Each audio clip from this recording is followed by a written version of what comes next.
ಉಭಯ ಸೇನೆಗಳ ಮಧ್ಯೆ ರಥವನ್ನು ನಿಲ್ಲಿಸಿ ನನ್ನೊಡನೆ ಯುದ್ಧ ಮಾಡಲು ಸಿದ್ಧರಾಗಿರುವ ಆ ವೀರಯೋಧರನ್ನು ನನಗೊಂದ್ಸಾರಿ ತೋರಿಸುವೆ. ಕ್ಷತ್ರಿಯ ವೀರಯೋಧರನ್ನು ನನಗೊಂದ್ಸಾರಿ ತೋರಿಸುವ ದೇವ. ನಿನ್ನ ಇಚ್ಛೆ ಅರ್ಜುನ.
ಪ್ರಚಂಡ ಚಂಡಮಾರುತದಂತೆ ಉನ್ಮೀಲಿತವಾದ ಸಾಗರದಂತೆ ಕಾಣುತ್ತದೆ. ಹಿತ್ತನೊಡ ಪಾತ್ರ ಕೌರವೇಶ್ವರನು ತನಗೆ ಪ್ರಿಯರಾದ ಕರ್ಣ ದುಶಾಸನೊಡನೆ ಅಶ್ವಾರೂಢನಾಗಿ ಸೇನಾರಚನೆಯನ್ನು ಬರೆಸುತ್ತಿರುವರು. ಅವರ ಹಿಂದೆ ಸಿಂಧು ರಾಜ ಶಕ್ತಿ ಜಯದ್ರಥನೊಳಗಡೆ ಒಂದೇ ವಿಧವಾದ ಚತುರಸ್ವರಗಳಲ್ಲಿ ಕುಳಿತಿರುವರೆ ಕೌರವೇಶ್ವರನು ಸಹೋದರ ಆ ಸಂಪದಲ್ಲಿ ದುರ್ಯೋಧನರ ಮಕ್ಕಳಿರುವರು. ಅವರ ರಕ್ಷಣೆಗಾಗಿ ಧನುರ್ಧಾರಿಯಾದ ದ್ರೋಣನು ಸ್ವಲ್ಪ ಮುಂದಿರುತ್ತಿರುವುದು. ದ್ರೋಣನ ಪಾರ್ಶ್ವದಲ್ಲಿ ಬಲ್ಕವಾಧಾರಿಯಾಗಿ ಗಂಭೀರ ಮುದ್ರೆಯಿಂದ ನಮ್ಮ ಕಡೆ ನೋಡುತ್ತಿರುವವನೇ ಅಶ್ವತ್ಥಾಮನು. ಹಿತ್ತ ನೋಡಪಾರ್ಥ ಸ್ವರ್ಣಮಯವಾದ ಅಷ್ಟಾಶ್ವ ಶೋಭಿಗೆ ವೃತ್ತದಲ್ಲಿ ಶ್ವೇತವಸಂಧಾರಿಯಾಗಿ ಕುಳಿತಿರುವ ಆ ಮಹಾಪುರುಷನೇ ಕೌರವನ ಸೇನಾಪತಿ ಭೀಷ್ಮರು. ನರೆಗುಳಿಯಿಂದ ತುಂಬಿದ ಅವನ ಮಸ್ತಕದಲ್ಲಿ ವಜ್ರ ಕೆಟ್ಟವಾದ ಅಧಿಕಾರವನ್ನು ಬೆಳೆದಿರುವುದು ನೋಡಪಾರ್ಥ. ಆದರೂ ನಿಮ್ಮ ಪಿತಾಮಹನು ಭರತವಂಶದ ಕೀರ್ತಿ ಜ್ಯೋತಿ ಯುದ್ಧವನ್ನು ಪ್ರಾರಂಭಿಸುವ ಮೊದಲು ಆ ಮಹಾಪುರುಷನಿಗೆ ಉಳಿಸುವುದು. ದೇವಾದವ ಭೀಷ್ಮ ಕುರುಡ ಮಹಾರಾಜ ಇದೋ ಇದೋ ನಿಮಗೆ ವಂದಿಸುವೆನು. ಈ ಅರ್ಜುನನ ಪ್ರಣಾಮಗಳನ್ನು ಸ್ವೀಕರಿಸಿ. ವಾಸುದೇವ, ನನ್ನ ಜೀವನದಲ್ಲಿ ಅದೆಂತಹ ನನ್ನ ಮನಸ್ಸನ್ನು ಮುಟ್ಟುತ್ತಿರುವ ಭಾವನೆಗಳನ್ನು ತಿಳಿಸುವುದರಾದರೆ ಏನು ಅರ್ಜುನನ ಪತನವು ನಾನು ಏನಾಯಿತು? ಏಕೆ ವಿಚಲಿತವಾಗಿದೆ?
ಬೇಸಿಗೆಯ ಬಿಸಿಲಿನ ಬೆಂದ ತಾವರೆಯಂತೆ ಮುಖವು ಬಾಡುತ್ತಿದೆ.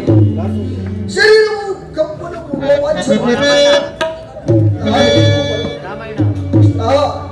ನೀನು ನೋಡುತ್ತಿರುವುದಾದರೂ ಏನು? ಇವರೆಲ್ಲರೂ ನನ್ನ ಬಂಧು ಬಾಂಧವರು, ಗುರು ಹಿರಿಯರು, ಜ್ಞಾತಿಗಳು, ಮಿತ್ರರು. ಇವರ ಮೇಲೆ ಬಾಡುತ್ತಿರುವುದು ಗುರುವದಿಂದ ಲಭಿಸುವ ಸಂಪತ್ತಿಗಿಂತಲೂ ಭಿಕ್ಷಾಂತಿಯೇ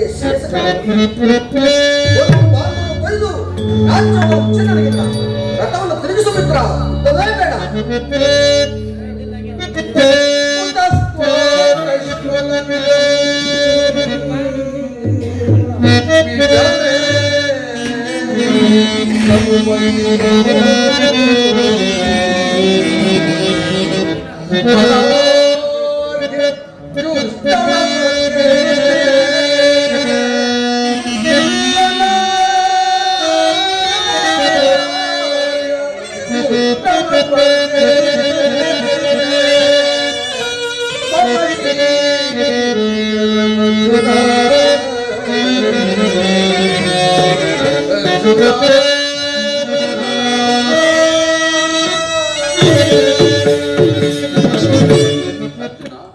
ಈ ವಿಷಮಾಸನದಲ್ಲಿ ಇಂತಹ ಕಶ್ಮಲ ಭಾವವನ್ನು ನಿನ್ನಲ್ಲಿ ಹೇಗೆ ಕ್ಷತ್ರಿಯನಾಗಿ ಕೇರಳ ಸ್ವರ್ಗದ ಭಾಗ್ಯವಿಲ್ಲ ನೆನೆಸಿ ನರಕದ ಮಾರ್ಗ ಹಿಡಿಯಬೇಕು. ಆದರ್ಶ ಜನರ ಹೆಸರಾಗಿ ಹೇಳಿ ನಿಂತೆ ತಿಳಿಸಿ ಯುದ್ಧಕ್ಕೆ ಸಿದ್ಧರಾಗಬಾರದು.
ವಾಸುದೇವ ಒಂದು ಸಾರಿ ಗುರು ಸೈನಿಕರೇ ದೃಷ್ಟಿಸಿರು. ಆಚಾರ್ಯರು ಅಸ್ತ್ರ ಶಿಕ್ಷಣ ಕೊಟ್ಟ ಗುರುಗಳು ಪೂಜ್ಯರಾದ ಇವರ ಮೇಲೆ ಮಾಡುತ್ತಿರುವುದು ಅಶಾಶ್ವತವಾದ ರಾಜ್ಯದ ಆಸೆಯಿಂದ ಒಂದು ಬಾಂಧವರು ಕೊಯ್ದು ರಾಜ್ಯವನ್ನು ಅನುಭವಿಸುವ ಇಚ್ಛೆ ನನಗಿಲ್ಲ. ಈ ಸಜನವದನೆಯು ನನಗೆ ಸಮರ್ಥವಿಲ್ಲ ಪರಮಾತ್ಮ, ಸಮರ್ಥವಿಲ್ಲ. ಅರ್ಜುನ, ಯಾರನ್ನು ಯಾರು ಓದಿಸುವುದು ಅರ್ಜುನ? ಅಳಿವಿಲ್ಲದ ಆತ್ಮವನ್ನು ಒದಿಸುವುದು ಅಸಂಭವ. ಮನುಷ್ಯನು ಹರಿದು ಹೋದ ಬಟ್ಟೆಗಳನ್ನು ಧರಿಸುವುದು, ಹೊಸ ಬಟ್ಟೆಗಳನ್ನು ಧರಿಸುವಂತೆ ಆತ್ಮನು ಜೀರ್ಣವಾದ ದೇಹವನ್ನು ತ್ಯಾಗ ಮಾಡಿ ಬೇರೊಂದು ದೇಹವನ್ನು ಆಶ್ರಯಿಸುವುದು. ಮರಣವು ದೇಹದ ನಾಶ, ಅವಿನಾಶಿಯಾದ ಆತ್ಮನ ದೇಹಕ್ಕೆ ಬಾಲ್ಯ, ಯೌವನ, ವಾರ್ಧಕ್ಯಾದ ಅವಸ್ಥೆಗೆ ಪ್ರಾಪ್ತವಾಗುತ್ತದೆ. ಮಾನವನಿಗೆ ದೇಹಾಂತರ ಪ್ರಾಪ್ತಿಗಳು ಸಹಜವಾಗಿದೆ. ಪಂಡಿತನಾದವನು ಅದರ ಸಲುವಾಗಿ ದುಃಖಿಸುವುದಿಲ್ಲ. ಈ ಭೀಷ್ಮ, ದ್ರೋಣರು, ನಾನು, ನೀನು ಕೂಡ ಹಿಂದೆ ಅನೇಕ ಸಾರಿ ಜನಿಸಿದರು, ಮುಂದೆಯೂ ಜನಿಸುವುದು.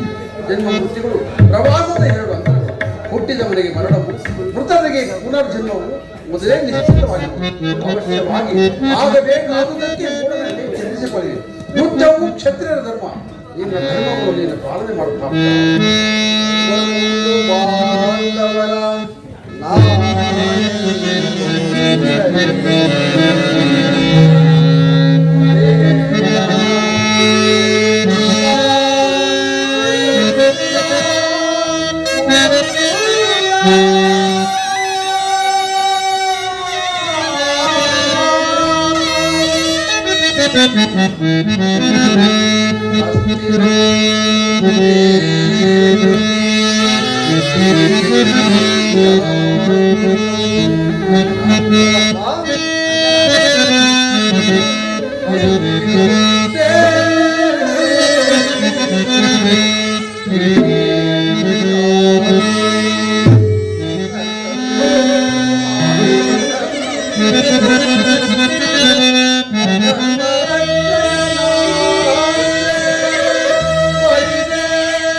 ಜನಾರ್ದನ, ಯುದ್ಧದ ಎಸೆಯುತ್ತಿದ್ದರೆ ನನ್ನನ್ನು ನೀವು ತಪ್ಪಿಸಿ.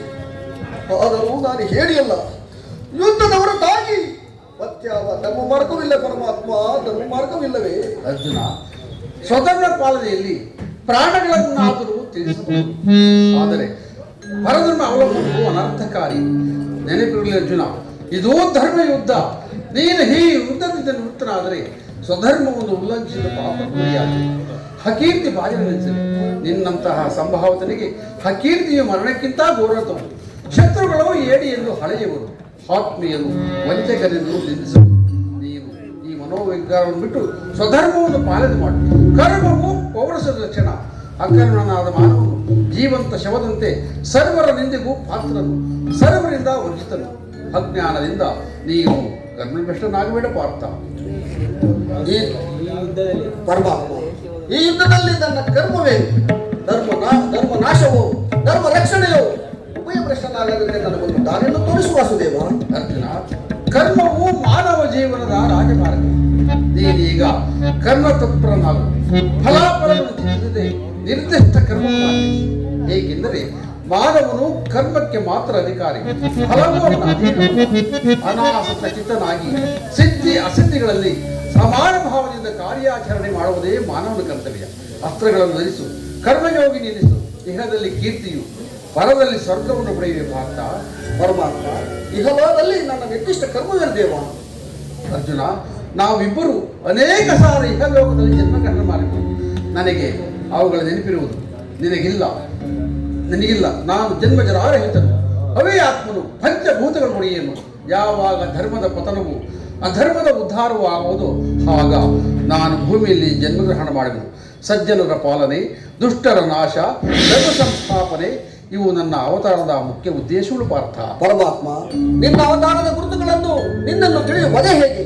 ಮಹಾಮಹಿಮನೆ ಉತ್ತರವನ್ನು ಕಲಿಸುತ್ತೇವಾ? ಯದಾ ಯದಾ ಹಿ ಧರ್ಮಸ್ಯ ಗ್ಲಾನಿರ್ಭವತಿ ಭಾರತ ಅಭ್ಯುತ್ಥಾನಮಧರ್ಮಸ್ಯ ತದಾ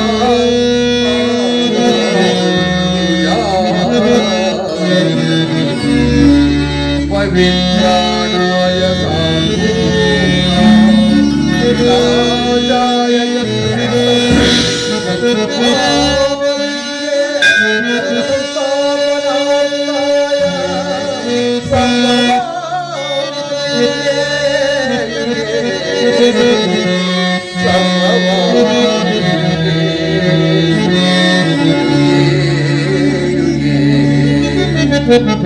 ಅರ್ಜುನ, ಪರಮಾತ್ಮ, ನಾನು ಮಾಯಾರೂಪಿ ಧರಿತ್ರಿ ಎನಿಸಿ ಸರ್ವ ಪ್ರಪಂಚವನ್ನು ಧಾರಣ ಮಾಡುವೆನು. ಜಲರೂಪದಿಂದ ಪ್ರಾಣಿಗಳಿಗೆ ಜೀವವನ್ನು ಕೊಡುವೆನು. ಅಗ್ನಿಮಯವಾಗಿ ಅವುಗಳ ಶಕ್ತಿಯನ್ನು ವರ್ಧಿಸುವೆನು. ವಾಯುವೆನಿಸಿ ಚಲಿಸುವೆ. ಆಕಾಶವೆನಿಸಿ ವಿಶ್ವ ಜಗತ್ತನ್ನು ವ್ಯಾಪಿಸುವೆನು. ಮನೋಬುದ್ಧಾಂಕಾರವೆಂಬ ತ್ರಿಗುಣಾತ್ಮಕ ರೂಪದಿಂದ ಮಾನವನ ಪ್ರಜ್ಞೆಯನ್ನು ಜಾಗೃತಗೊಳಿಸಿ ಆತ್ಮವಿಕಾಸ ರಾಜಪಥದಲ್ಲಿ ನಡೆಸುವೆನು.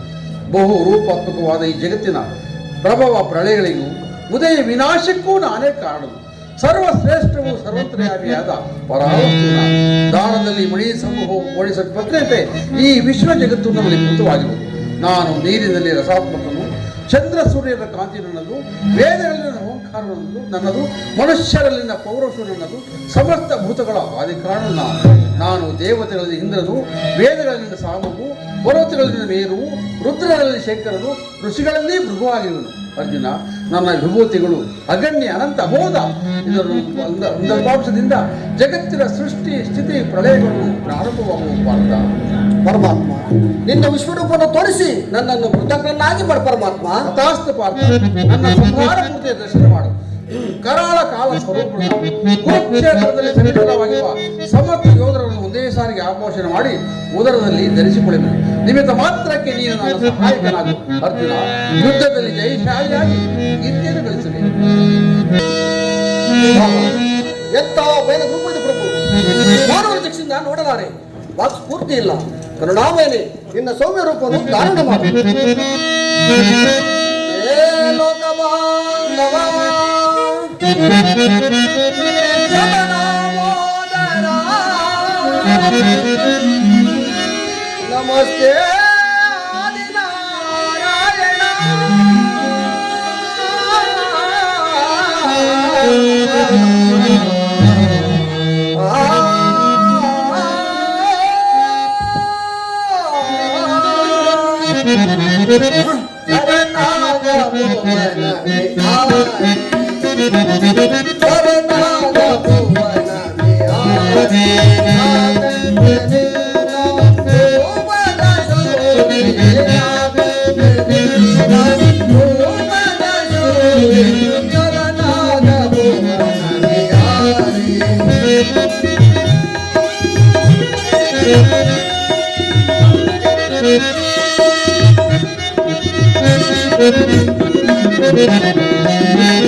ನೋಡಲು ಭಯದಾಯಿ ಸ್ವರೂಪ, ಜಗವೇ ಧರಿಸಿದ ಅಂತರಂಗ.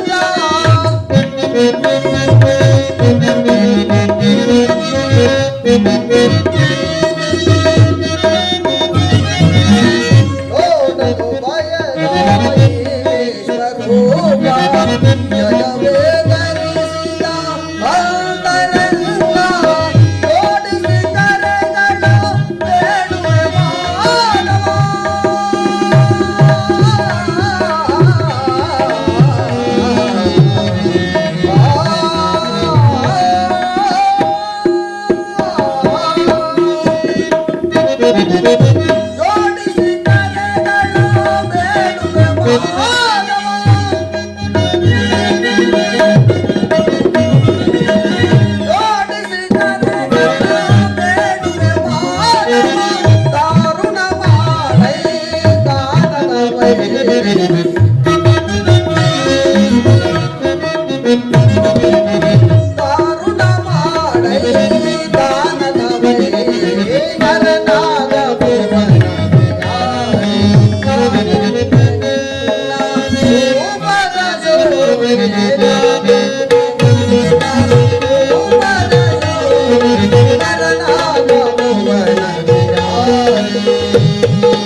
ಭಯವನ್ನು ಬಿಡು ಪ್ರಾಣಸಕ.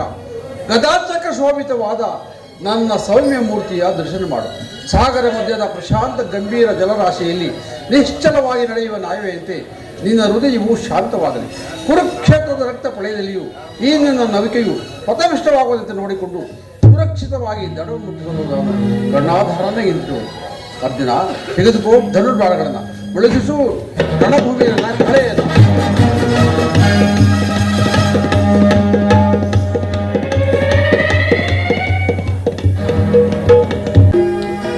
ಎಲ್ಲರೂ ಹೇಳಿದರು, ಈ ಭೀಷ್ಮನ ಸಮ್ಮುಖದಲ್ಲಿ ದೃಢ ಹಸ್ತದಿಂದ ಬೆಲ್ಲನ್ನು ಹಿಡಿಯಬಲ್ಲವರು ಯಾರೂ ಇಲ್ಲ. ಈ ಕುರುಕ್ಷೇತ್ರದ ಯುದ್ಧದ ಭೂಮಿಯಲ್ಲಿ ಎಲ್ಲೆಲ್ಲಿಯೂ ಹುಡುಕಾಡಿದರು. ಮೃತ್ಯುವಿನ ಆವೇಶದಿಂದ ಉತ್ತೇಜಿತನಾಗಿ ಸೈನ್ಯದಲ್ಲೆಲ್ಲ ಹರಿಸಿದನು. ಈ ಭೀಷ್ಮನನ್ನು ಹೆದರಿಸಬಲ್ಲ ವೀರನು ಒಬ್ಬನಾದರೂ ದೊರಕಲಿಲ್ಲ. ಇನ್ನೇನು ಭಾರತ ವರ್ಷವು ನಿರ್ವೀರ್ಯವಾಯಿತೆ. ಸಾವಧಾನ ಗಾಂಗೇಯ. ಯದುಪತಿಯು ಅರ್ಜುನನ ಸಾರಥಿಯಾಗಿರುವವರೆಗೆ ಪಾಂಡವರು ಅಜೇಯರು. ಎಂತಹ ಮಹಿಮಾಮಯ ದೃಶ್ಯವಿದು. ನರನಾರಾಯಣರು ಒಂದೇ ರಥದಲ್ಲಿ ಅಸ್ಥಿರವಾದ ಜಗತ್ತಿನೊಡನೆ ಸ್ಥಿರವಾದ ದೈವಿತ್ವದ ಸಮ್ಮಿಳನ, ಧೈರ್ಯದ ವಿಂಜಯ. ಆದರೆ ನನಗೆ ಈ ಯುದ್ಧದಲ್ಲಿ ನಿಸ್ಸಾರವಿಲ್ಲ. ಯುದ್ಧಕ್ಕೆ ಸಿದ್ಧರಾಗು. ಯುದ್ಧಕ್ಕೆ ಸಿದ್ಧರಾಗು. ಅರ್ಜುನ, ಪರಮಾತ್ಮ, ಈ ಮೃದು ಯುದ್ಧದಿಂದ ಯಾವ ಲಾಭವೂ ಇಲ್ಲ. ದೃಢಹಸ್ತನಾಗಿ ಅಮ್ಮನು ಬಿಡು. ಭೀಷ್ಮನ ಅಭಿಮಾನವನ್ನು ವ್ಯರ್ಥ ಮಾಡಬಾರ್ದ. ಹಾಗಾಗಲಿ ಪರಮಾತ್ಮ.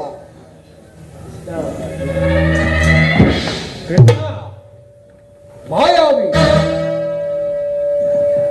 ಈ ಬೆಂಕಿಯನ್ನು ಹೊತ್ತಿಸಿದ್ದು ಸಾಲದೆ ಘಾತಕ ಕೆಲಸ ಮಾಡಲು ಇಲ್ಲಿಗೆ ಬಂದಿರುವೆಯಾ? ಪಾಂಡವರನ್ನು ಯಜ್ಞ ಪಶುಗಳಂತೆ ಹಿಡಿದು ತಂದು ಈ ಕುರುಕ್ಷೇತ್ರದ ಬಲಿಪೀಠದಲ್ಲಿ ನನ್ನ ಬಾಣಗಳಿಗೆ ತುತ್ತಾಗಿಸುವುದೇ ನಿನ್ನ ರಾಜತಂತ್ರದ ಪರಾಕ್ರಮಶಕ್ತಿಯನ್ನು ತೋರುವುದು. ಕೇಳು ವಾಸುದೇವ, ಇಂದು ಈ ಯುದ್ಧದಲ್ಲಿ ಯಾರಿಗೂ ನಿಸ್ತಾರವಿಲ್ಲ. ಧನಂಜಯ, ಸಿದ್ಧನಾಗು. ವಾಸುದೇವ, ನಿನಗೆ ಶಕ್ತಿ ಇದ್ದರೆ ನಿನ್ನ ಗೆಳೆಯನನ್ನು ರಕ್ಷಿಸು. ಅರ್ಜುನ, ಪರಮಾತ್ಮ, ನನ್ನ ದೇಹವು ಜಟಿಲವಾಗಿ ನೀನಿಂತಹ ಕಾವುಬೇಡ. ಶ್ರೀಕೃಷ್ಣ ಕೃತಜ್ಞ ಶಕ್ತಿಯು ಜಾಗೃತವಾಗಿ ಕುರುಕ್ಷೇತ್ರದಲ್ಲಿ ನಾವು ಪಳೆಯನ್ನು ಸೃಷ್ಟಿಸುವುದು. ಭೀಷ್ಮ, ಮರಣಕ್ಕೆ ಸಿದ್ಧನಾಗು.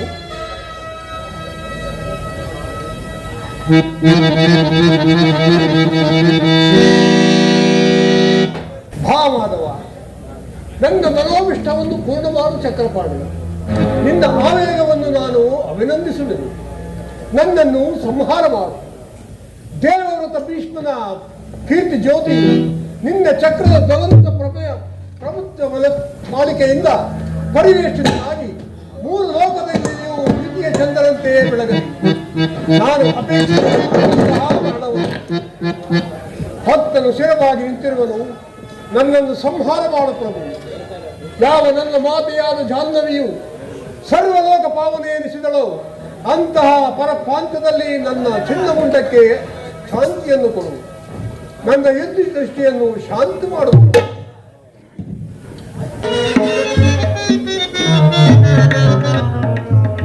ನಿನ್ನ ಪ್ರತಿಜ್ಞೆಯು ಎಂಥ ಅರ್ಜುನ. ಈ ಶಿಖಂಡಿ ಜನ್ಮಗ್ರಹಣ ಮಾಡಿರುವುದು ಈ ಭೀಷ್ಮನ ನಾಶಕ್ಕಾಗಿ. ಯಾರಿಗೂ ಈ ಬಾಲಕನ ದರ್ಶನದಿಂದ ನನ್ನ ಹೃದಯವು ತಪ್ಪಿಸುತ್ತಿರುವುದೇಕೆ? ಈತನ ತೀಕ್ಷ್ಣವಾದ ದೃಷ್ಟಿಯು ಮಿಂಚಿನಂತೆ ಹೊಳೆದು ನನ್ನ ಇಂದಿನ ದುಃಖಮಯವಾದ ಘಟನೆಗಳನ್ನು ನೆನಪಿಗೆ ತರುತ್ತಿರುವುದೇಕೆ? ಓ ಅಂಬೆ, ಕಾಶಿರಾಜನ ಮಗಳು ಅಂಬೆ, ಜೀವನದಲ್ಲಿ ಹತಾಶಳಾಗಿ ಕಣ್ಣೀರಿನ ಕೋಡಿಯನ್ನು ಅರಿಸಿದ ನಾರಿಗೆ ಮೃದು ಸ್ವಭಾವವಾದ ದೇಹವನ್ನು ತ್ಯಜಿಸಿ ಹಿಂಸೆಯ ಪ್ರಚೋದನೆಯಿಂದ ಈ ನಪುಂಸಕನ ದೇಹವನ್ನು ಧಾರಣ ಮಾಡಿರುವಳು. ಅಂಬೆ, ಇಂದು ನಿನ್ನ ವೇಷವು ಎಷ್ಟೊಂದು ವಿಚಿತ್ರ. ಕೈಯಲ್ಲಿ ಅಸ್ತ್ರ, ಕಣ್ಣಿನಲ್ಲಿ ವಿಷ. ನಿನ್ನ ಹೃದಯದಲ್ಲಿ ಈ ಭೀಷ್ಮನನ್ನು ಹೊದಿಸಬೇಕೆಂಬುವ ಉತ್ಕಳೇಚ್ಛೆ. ನಾನು ಯಾರೆನ್ನುವುದನ್ನು ನಿಮಗೆ ನೆನಪಿದೆಯಾ? ಇದು ನಿನ್ನ ಮರಣವಲ್ಲ, ವಿಮೋಚನ. ನಿನ್ನ ವಿಲನ ಅಮರಲೋಕದಲ್ಲಿ ಸರಪಂಜರದಲ್ಲಿ ಬಾ, ನಾನು ನೀನು ಆನಂದಿಸೋಣ. ನಿನ್ನ ಹೊದಿಸಿ ನಾನು ಸಾಯುವೆನು. ವಾಸುದೇವ, ಇದೆಂತಹ ವಿಷಮ ಪರೀಕ್ಷೆ! ಈ ಭೀಷ್ಮನ ಬಾಣಗಳಿಗೆ ಬೆದರಿ ಈ ನಪುಂಸಕನ ಶರಣು ಹೋದೆಯ. ನನ್ನ ಮರಣವು ಅಗತ್ಯವಾದರೆ ಇದು ನನ್ನನ್ನು ಸಂಹಾರ ಮಾಡು ಪ್ರಭು. ಸಿಗಂಡಿ ಬೆದರಬೇಡವಷ್ಟ, ಮಂತ್ರಪೂರಿತವ ಅಸ್ತ್ರವನ್ನು ತೋಳು, ಭೀಷ್ಮನನ್ನು ವಧಿಸು. ಆಜ್ಞೆ ಮಾಧವ.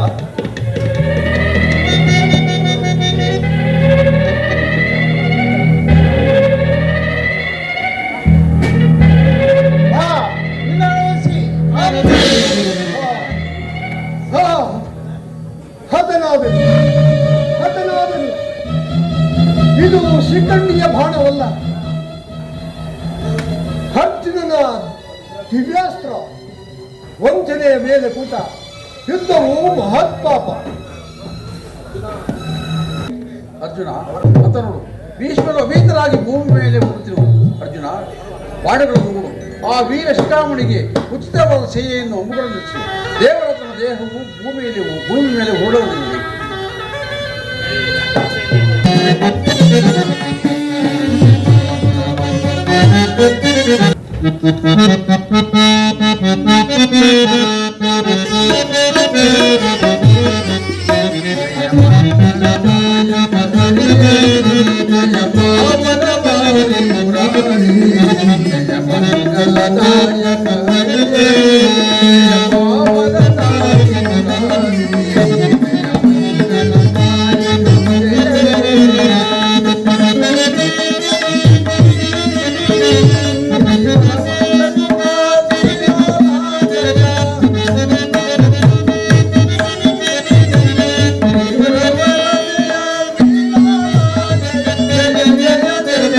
Thank you.